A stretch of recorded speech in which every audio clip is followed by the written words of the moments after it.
Using the Aura app is straightforward and enhances your financial management. Here's a step-by-step guide. Download the Aura app. Go to the App Store or Google Play Store and search for Aura or Aura Credit Card. Download and install the app. Sign in or register.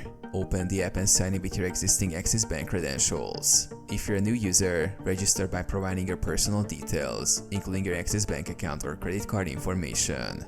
Access your dashboard. After logging in, you will be directed to the app's dashboard. Here, you can view your account summary, including recent transactions, available credit and balance. Manage transactions. Review your recent transactions, categorize them, and track your spending. You can also set transaction alerts to stay updated on your account activity. Pay bills. Use the app to pay your credit card bills, set up auto payments, or schedule future payments. Navigate to the payments section to manage your payments. View statements. Access and download your monthly credit card statements from the app. Review past transactions and check your spending over time. Manage account settings. Update your personal information, set security preferences, and manage your card settings through the app's settings menu.